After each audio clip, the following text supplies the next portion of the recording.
Bonjour.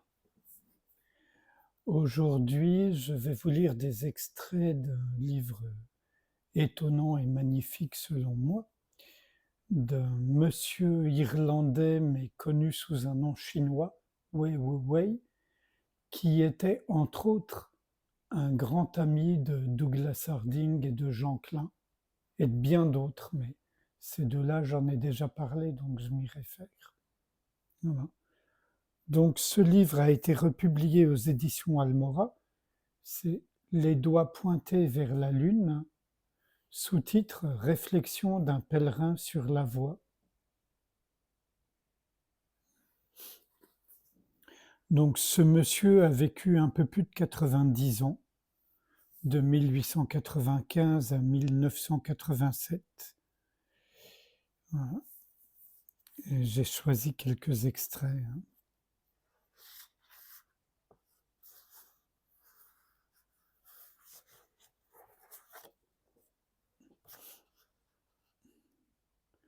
C'est moins ce qu'on est qui devrait compter que ce qu'on n'est pas.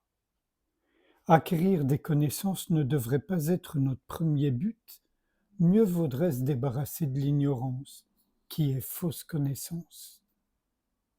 Les qualités que nous possédons ne devraient jamais être matière à satisfaction, mais plutôt celles que nous avons abandonnées.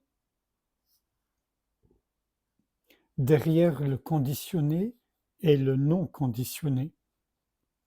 Derrière l'être est le non-être. Derrière l'action est la non-action, pas l'inaction. Derrière le moi est le non-moi. Je ne suis pas je. Par conséquent, je suis je. Jeu de mots avec je minuscule et je majuscule. Je, pure subjectivité, et je qui est l'objet, l'ego, moi, je.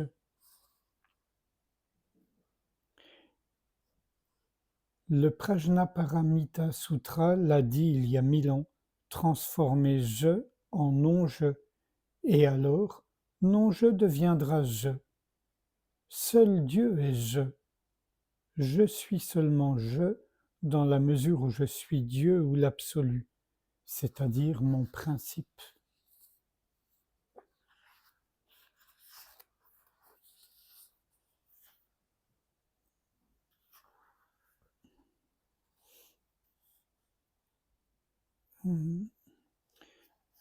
Perception directe. Chaque perception sensorielle est en elle-même instantanée, spontanée et impersonnelle. Elle est dans le présent, est le seul présent qu'on ait jamais connu. Pourtant, aussitôt que nous reconnaissons l'objet comme perçu par nous, le sujet, l'intellection, a pris place et l'objet appartient au passé, car l'intellect opère seulement sur ce qui est déjà passé. Il arrive vivant, saisi par l'esprit, il ne peut plus vivre, car l'intellect ne se nourrit que de substances mortes. L'acte de cognition massacre la perception vivante. En fût-il autrement, cet incident ou ce manque d'incident serait bien ce que l'on nomme satori. L'intuition semble être une pensée de haute fréquence qui peut traverser le masque du temps.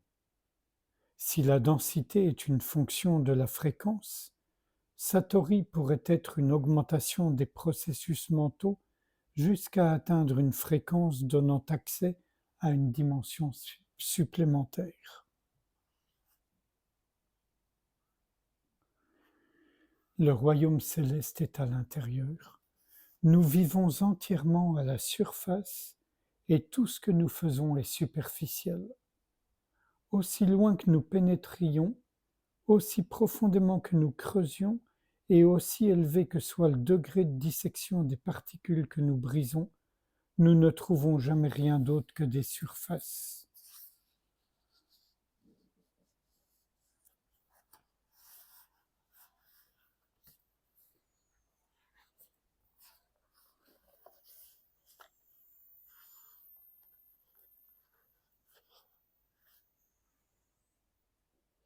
J'ai omis de préciser que Wei Wuwei, comme son nom l'indique sans doute, était particulièrement versé dans le Chan, le Zen, le taoïsme, même s'il connaissait bien d'autres voies, dont la voie de Douglas Harding et celle de Jean Klein.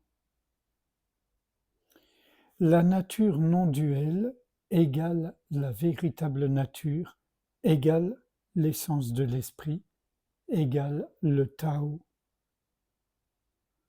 Toutes les choses sans exception ne peuvent revendiquer leur existence qu'en fonction de leurs opposés. Cependant, elles ne peuvent prétendre à être deux choses simultanément, elles peuvent juste être deux façons de voir une même chose. Toutes les soi-disant paires d'opposés ou de complémentaires sont en réalité une. Être ne peut exister, excepté en fonction de non-être, soit en fonction de non-soi, mais pour qu'existe et non-être et non-soi, ni être ni soi ne peuvent donc exister. Je suis non-je, donc je suis je.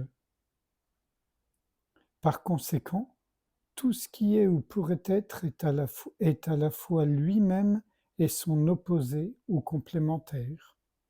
Chacune des paires d'opposés est la cause réciproque de l'autre.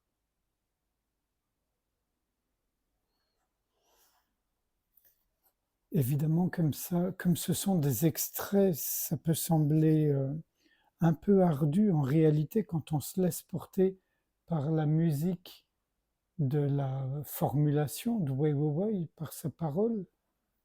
Il en va autrement. Là, un passage que j'aime particulièrement parce qu'il a à voir avec les méthodes, la pratique et ce qui est. Il a intitulé ce chapitre Zen appliqué et Zen véritable. Le zen qui peut être enseigné ne peut être le zen authentique. N'importe quoi obtenu par discipline, n'importe quoi qui peut être appris, doit ipso facto être faux. La connaissance étant intuitive, le raisonnement ou l'entraînement peuvent seulement produire un substitut ou une imitation. Le zen n'est pas communicable en mots, il peut juste être suggéré et montré. Le zazen et la méditation sont des disciplines et en quelque sorte des substituts pour Satori. En tant que tels, ils sont plutôt une barrière à la réalisation de ce qu'ils cherchent à révéler. Ils pourraient mener à l'expérience connue comme Kensho, mais n'a-t-on pas constaté que cette dernière n'était justement que cela, c'est-à-dire une barrière à l'illumination permanente? La méditation et être assis tranquille ont été condamnés tout net par certains des plus grands maîtres. Le zèle était condamné 2000 ans avant que Talleyrand dise calmement à un personnage officiel et surtout pas de zèle. Les définitions citées de Wangpo et Weiwei prouvent que dhyana, chana, zen signifie non-attachement et que non-attachement est absence de sentiments tels que haine ou amour. Pour cette raison, l'usage du mot méditation comme traduction est tout à fait trompeur.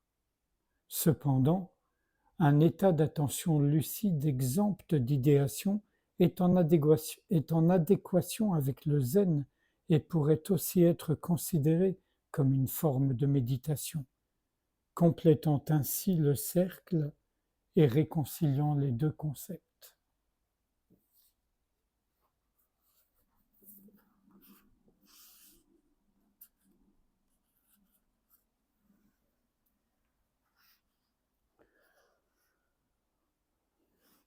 L'œil qui ne peut se voir lui-même est le je qui ne peut se concevoir lui-même. Et enfin, tout dernier extrait, si j'arrive à le retrouver. Voilà.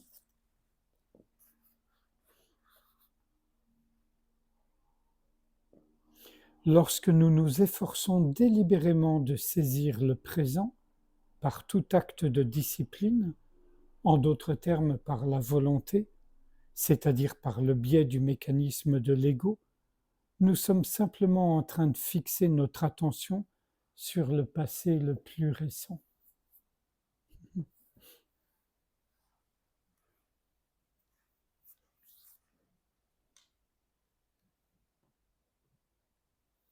Sans réfléchir à ce qui vient d'être lu, je vous invite à ce qu'on passe un moment ensemble en silence, sans rien faire, juste observer, juste être ouverture.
Je vous remercie.